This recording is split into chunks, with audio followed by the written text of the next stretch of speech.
Join Tim Walker and Digby Beecham on the Sports Daily each weekday morning from 5:30. To the Sports Daily, it is 10 minutes past 7 o'clock. Neville Parnham will join us in the studio later this hour. Brad Hardy's preliminary final previews after 8 o'clock. Diggers, as we referenced earlier on, we've had a lot of messages on our Retrovision text line. The social media posts were out yesterday on the various Racing and Wagering WA channels. An exciting announcement for WA Racing. It's great to welcome in the Acting Chief Racing Officer here at Racing and Wagering Western Australia, David Hunter. A very good morning to you, David. Good morning, Tim. Diggers, good morning. Good morning to you, David. I think we're all waiting with bated breath for this announcement. What can you tell us in the studio this morning and the rest of Western Australia, indeed Australia? Yeah, good news this morning. Something the team's been working on for quite some time that we get to announce today. We were supposed to announce a little bit earlier, but everything's been pushed back a bit with events out of England. So here we are this morning to do what we had planned to originally do on Monday. It's time for us to move into the slot racing space. And what we want to announce this morning is that next autumn, there will be 3 slot races here in Western Australia, one for the 3 codes under the name of the Western Trilogy. So, a race for the greyhounds, a race for the harness code, and, of course, one for the thoroughbreds at Ascot as well, on the weekend of Friday the 14th and Saturday the 15th of April 2023. Right, okay. So the Friday, firstly, we've got the greyhounds and the harness, and then into Saturday at Ascot. So well, how exciting is this to have slot racing here in WA? We've seen what it's done over on the East Coast, now to be a part of it. Yeah, absolutely, and not just for thoroughbreds that we've seen the Everest in New South Wales, the Eureka in the harness code, which is to be run in New South Wales as well. We'll have a race on the same weekend across sort of a bit under 24 hours for all 3 codes, which will kick off on the Friday at Cannington. Mandurah will be closed for redevelopment by then, so the venue will be Cannington, a $500,000 race over 520 metres, to be known as the Sandgroper. Okay, all right. So that's Friday night, and also on the Friday night? Also on Friday night, Gloucester Park, a 2,536 metre race, 10 slots up for grabs there, and the prize money levels of $1 million there, which is fantastic prize money for harness racing. And the names continue, very much a WA theme to all of the names that have been assigned to these races, and something a bit different. So that race will be known as the Nullarbor at Gloucester Park on Friday, the 14th of April. All right, and that takes us then to Saturday. It does, yeah. It all then goes into the big race day at Ascot on the Saturday. A 1,200 metre weight for age race, 14 slots available at $200,000 a slot, and we're looking there that the prize money level will be $4 million for that race. So by far the richest race to ever be run in Western Australia, as will be the greyhound race, the richest ever run. And then we did run the Inter-Dominion for $1 million I think it might have been a shade over $1 million a few years ago. So certainly up there for the harness code, but for the 2 of the 3 codes, definitely the highest prize money in one race we've ever seen. Okay, so the $4 million 1,200 metre weight for age event at Ascot is going to be named the Quokka. The Quokka. Very much something different, sticking with the West Australian theme there. And yeah, the Quokka is the name for the race. So I'm sure that'll get plenty of attention across the country. The traditionalists will think that we should have named it perhaps after a long-serving racing administrator or perhaps a champion horse that's passed on, but we've decided the complete theme with this is to do something different, get some attention from the public, get some attention across the country. So yeah, some quirky different names there. Okay, so we've got the Sandgroper, the Nullarbor, the Quokka. From the outside looking in, it appears those names are very, I suppose, they're very 2022, correct, 2023 yeah. out there. They're new. Yep, and that was the brief to our marketing team was we want something different, something new. We don't want to do the same that we've done before. And to complement that race day at Ascot, that will be obviously the culmination of the 3 races over those 2 days. The Karrakatta Plate will also be realigned to be run on that same day. So it'll be a big race day featuring a $4 million race for a slot race together with the $500,000 Karrakatta Plate for the 2-year-olds on the same card. And we're able to do that because there's a change to the dates of the yearling sale because some changes in the east, which means that the Magic Millions Day is pushed back a couple of weeks, which has allowed us to also push the Karrakatta Plate onto this same day as well. Okay, so can we'll start with the the headline act, dare I say, and I'm not sounding disrespectful to pacing and chasing, is the Quokka for $4 million. The slots, you said they're $200,000? That's right, yep. Okay. 14 slots, $200,000 a slot. The question is, do you expect those slots to be filled? Are you expecting a rush of inquiries? We do. The chat that we've had with the industry over the last few months, I mean, it was originally brought to us by the industry that they were keen to see a slot race, particularly in thoroughbreds. We're not locking out corporate bookmakers being involved, others, so we expect there'll be interest from a number of parties across the country to be involved in this one. Interstate representation, it always adds to the product. Are we confident that will occur? Can we see some of the bigger yards perhaps exercising their rights to send a horsey? I think so, and the timing of the race has been designed so that it is 2 weeks after the TJ Smith at Randwick, so there's that opportunity for slot holders to try and get a horse out of Sydney. Things from a sprinting perspective in the east, unless you're going on to Brisbane a month or 6 weeks later, they do dry up for the sprinters out of the east straight after the TJ Smith. So we believe there's an opportunity for us there to position this race in those 2 or 3 weeks after. Question without notice, where does that place this race, the Quokka, in regards to total prize money for thoroughbred events? Like, we know now there's the Everest. The team did give me that, and I've forgotten to bring it down, but it is in the top 10? Yeah, 10 or 15 races. It's most definitely right up there. Yeah. The TJ, which you referenced there earlier on, and I think everyone looks at that as the championship weight for age sprint. Maybe not just of the autumn, but even of the year itself as well. I know we have got the Everest, but it's a Group 1, the TJ. That was $2.5 million this year. So, and 2 weeks later, you've got a $4 million race here at Ascot. Absolutely. Of course, there's arrangements to be made if you own the horse to share that prize money with the slot holders. But we think that level of $4 million provides it attractive enough to go and do the deal. When do people need to obtain a slot buy? Is there a date? There is, point? yeah. So opening today, there's a website now live, the first thing this morning, westerntrilogy.com.au. All the details are there for anyone that wants to have a look at it. The application forms are there. Slots, EOIs for slots close on the 26th of October. If we get, it's not a first in, first serve basis. We'll have a look at what's there after that date and make a decision on who gets the slots. There'll be a committee put together with involvement from the 3 clubs that are right behind this concept as well to come up with who we believe are the best people to own these slots and help us promote our industry going forward at not just a local but also a national level. All right, so on the Quokka firstly, Saturday at Ascot, 1,200 metres, weight for age, $4 million, 14 slots.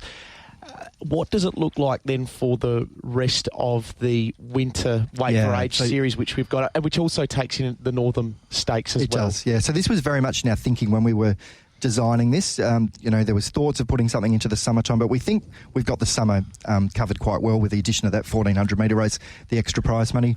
The feedback that we get year after year, and I absolutely agree with it, there's not enough in the late autumn and winter for the best horses that have come out of the summer carnival. So it will see a complete realignment of those early races in the winter period. The Roma Cup isn't going anywhere. The Roma Cup will still be there. What we're going to use that race for is we'll move it back to Ascot and have it run 2 weeks before the Quokka, over 1,100 metres. It's still a weight for age, so it will be a lead into the Quokka. That's really taking the home of around about where that, or in terms of a sequence of where that Northern race was, the 1,100 metre race, which has been run up there for a few years. That will move immediately after the Quokka and be run over 1,300 metres instead, to then lead the horses into that traditional Belmont Sprint, Hyperion Stakes, Strickland Stakes stream after that. So it's really extending that out with a big race in between, but still maintaining those races as important they are for the industry through that winter period. Yeah, it certainly is. All right, so that's the change there. Karrakatta Plate also on the same day as the Quokka. All right. Also, probably important to note, we've been working with Perth Racing on this for quite some time. We understand that Ascot does take a fair bit of pressure at that back end of the year. We want to have the track in optimum condition, so what you'll see is a number of midweek race meetings shifting out of Ascot in that lead-up period across to Belmont, the rail coming out on some of the Saturday meetings to make sure that we've got a track that's in optimum condition to be running a $4 million race and a $500,000 race for the 2-year-olds. So it won't be as tired as it perhaps has been at the back end of April in the past by making better use of Belmont. And that was all part of that strategy during the Bunbury redevelopment to get Belmont set up to be available all year round. That wasn't a one-off. We want to do that on an ongoing basis. Is there a chance that there will be Saturday meetings at Belmont to further protect? It's not the plan. We've been through it with the club. We did explore that, but the track star, or Brock, the track manager's quite happy that if we just do a light renovation on the inside, move the rail out for a few meetings, grass grows really, really well at that time of the year, then we'll be fine without having to shift Saturdays to Ascot.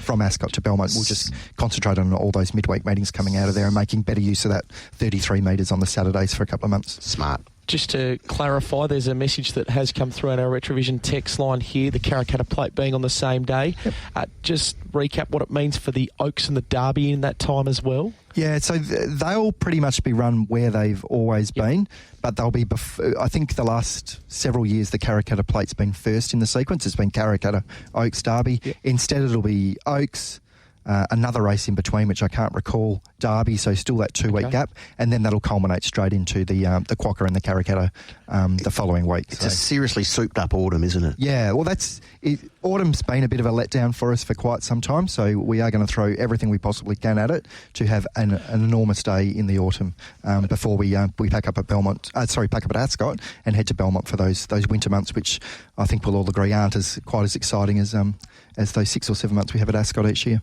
Well, there'll be a lot of excitement the night before. Let's start at Gloucester Park if we can. So the Nullarbor, as you referenced, a $1 million race, 2,536 metres, mobile start obviously. Of course. 10 horses. Yep, 9 and 1 the configuration for that. Yep. Which is the same as what the Inters was when it was here as well. So just recap for us the purchase of the slots, how much it is, and what all of that looks like as well on that front.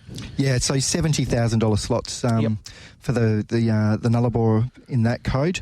The principle that we worked on was that Rawa will put in 30% on top of what the industry will put in. So thoroughbreds, we can build that bank a lot quicker because, of course, the slots are more, but also we can get 14 starters instead of only the 10 that we can get in the harness code. But $1 million prize money, I think, will be very, very popular, and we believe that we'll be able to sell those slots. There's already been some chatter out there in industry, interstate, that if we were to go down this path, that there would be interstate connections and owners, trainers that would be interested in getting involved in a race of $1 million.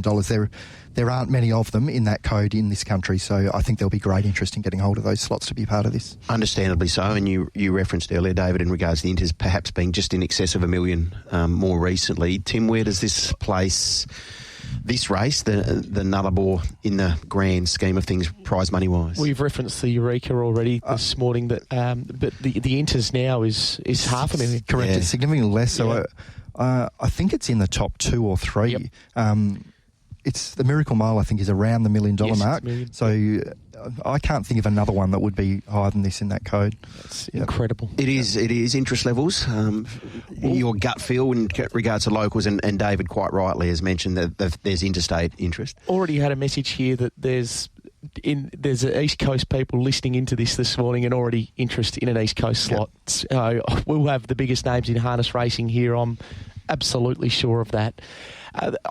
So the greyhounds as well, that's the Friday night. So to recap there, we've got a $500,000 purse at $44,000 a slot over the 520 metres this race too. That's right, yeah. And at Cannington this year, we want to do the race on the Friday night, so the 2 races together, culminating on the Saturday to close things out. Mandurah is obviously, as everyone in the greyhound land would know, is scheduled to be closed for redevelopment next year, so that race will be at Cannington, and it'll need a slight adjustment the following year if it goes back to Mandurah. The Sandgroper should tie in quite nicely with the Perth Cup and also the Galaxy, which is on just before. Yeah, those races to be run at Cannington in mid to late March. So, looking at the national schedule, both the Greyhound race, the Sandgroper and the Nullarbor fit quite nicely into the national schedule there without cannibalising horses trying to go to other like Grand Circuit races or Group 1s in the Greyhound code. David, the decision to run the Sandgroper on a Friday night as opposed to Saturday evening, is that turnover related? Yeah,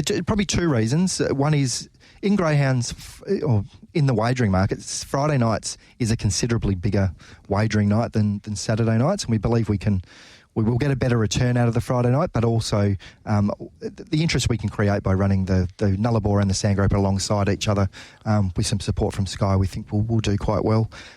Also, we want it all to culminate in a crescendo of the Quokka at Ascot on Saturday afternoon. So those two races lead into then Saturday Arvo. I think it would be, and we'll see how it goes this year. If it's better on Saturday night next year, then we're open to looking at that. But we think it'll be seen as a bit of an afterthought to be putting the race on after Ascot on Saturday night. So this is a long-term commitment to these 3 slot races from Racing and Wagering Western Australia? If we get the support to sell the slots, we're absolutely committed to doing it on an ongoing basis.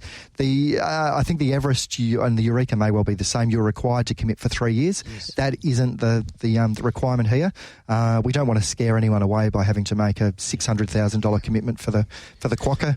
You can take a slot for the first year, and those that support the race in the first year will have a right of first refusal effectively for subsequent years. So you're guaranteed for 3 years if you want to be guaranteed for 3 years, pretty much. But you're not locked in. We don't want to scare anyone off. For sure. Getting involved by being too greedy up front on what you're required to pay. Okay, so you said slots and the time of closing is late October 26th. That's right. Yep. And when will the successful applicants be informed? Yeah, so the plan is the week starting, I think, the 7th of November. That's right, yeah, the 7th of November.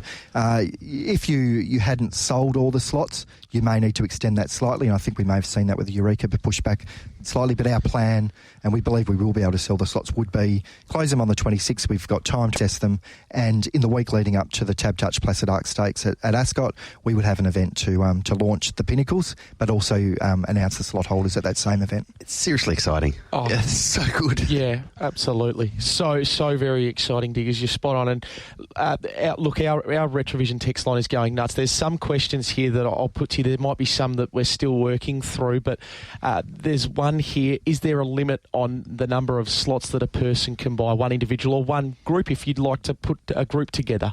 No limit as such, but I think when we sat down to assess them, if you had 20 applications for the Quokka and you could only assign 14, then you're probably not going to give someone 2 slots in the race. Conversely, if you had 14 applications and involved somebody wanting 2 slots, you're probably going to go ahead and let someone have 2 slots so that you've sold all your slots and the race goes ahead. So common sense will prevail on that one, but we want to spread the opportunity as far as we possibly can. Okay, now there's another one here. Are you able to give us an insight into the breakdown of the prize money for the $4 million race? I can. So for the Quokka, first prize money is $2 million, so 50% to the winner. Second prize money $600,000, $400,000 to third. Fourth will be $200,000, fifth $140,000, and then sixth to last, consistent with how these races have operated in other places in Australia and the world, a payment right back to last of $60,000. So if you pay $200,000 for a slot, you are getting 60 of that back. Okay. Albeit it's all subject to what deal you do with whoever's horse goes in the race. Okay. Looking at the Nullarbor on Friday night, first prize money again is half of that, $500,000. Second, $175,000. Third, $90,000. Fourth, $60,000, and then back to last place, back to 10th, there'll be $27,500 payment. And a little bit simpler in the greyhounds, $300,000 to the winner, so a bit more than 50% there, given that we've only got 8 starters to pay. $75,000 to second, $50,000 to third, and then a payment of $15,000 back from fourth through to 8th. Okay. There's another one here on the Nullarbor. Why 10 and not 12 for Gloucester Park? We just felt that to have those extra 2 horses on the back row, it's if you're the slot holder that draws those, you're not going to be terribly happy whatsoever. I know you're not going to be happy drawing barrier 14 at Ascot either if you're the slot holder there, but we just felt consistent with the Inter-Dominion that to have 3 across the back line, there was too much disadvantage in that 10 was probably the right way to go there.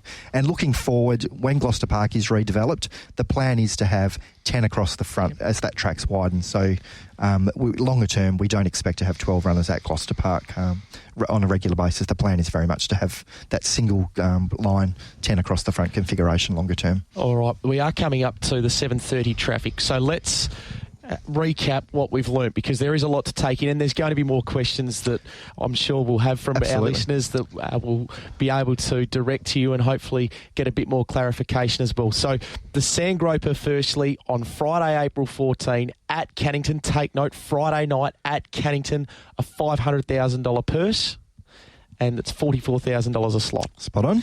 We then get to the Nullarbor, which is also on the same night, so it's going to be some sort of a bonanza that night for WA. chasing and pacing. A $1 million race, the Nullarbor, and each of the slots at 70,000, 10. Of course, 1 off the back line, 9 off the front, and each slot $70,000. Spot on, Tim. All right, and we'll tidy it up. Brilliant prize money, $1 million for harness racing. I think there'll be a lot of interest in that one. My word, there will be, and there'll be a stack of interest in a $4 million race at Ascot the next day called the Quokka. Slots at $200,000, 14 slots up for grabs.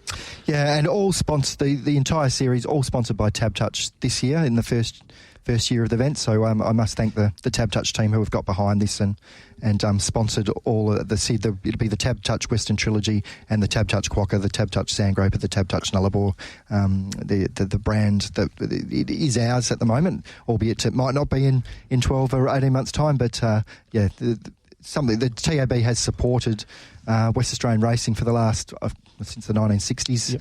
The last 50, 60 years, and rolls on with the initial year of this, and we'll see where it goes after that. I'm not sure if it's your decision, David, or not, but is Tab Touch going to have a slot in all 3 races? We haven't finalised that yet. Can we, please? Yeah, we can promote it. We've had some ongoing discussions about that. We'd love to have a slot, just whether we've got some complications because we're also employing the judges, the stewards. Yes. So we just need to work through that issue. I think if the advice is that we can have a slot, we definitely would like the brand to have a slot as well, which will go on to the new operator when the tab's sold, if that all goes through in the next few months. There's a man sitting next door that might be very interested in a slot, Neville Parnham. He's going to come in and join us in the studio very, very shortly. So we're going to get the flinch reaction as well from our industry participants. Good work. Thanks for coming down this morning and sharing that news with us. We'll stay in touch, and any questions that we have, we'll get them to you and best help our listeners out if there is any. Yep, absolutely. And anyone look at the website westerntrilogy.com.au. There's a frequently asked questions section on there. If we're getting queries on certain things, we'll add them onto the site as we go along, so that if it's something we've missed on there, we'll add it on in the next day or so. So everyone's kept up to date, and we'll keep you guys up to date on how we're going with selling the slots as well. The EOIs will start to come in the next couple of weeks. Well done, and thanks for your time this morning. It's great news for WA racing. Anytime. All the best, guys. Join Tim Walker and Digby Beecham on the Sports Daily each weekday morning from 5:30.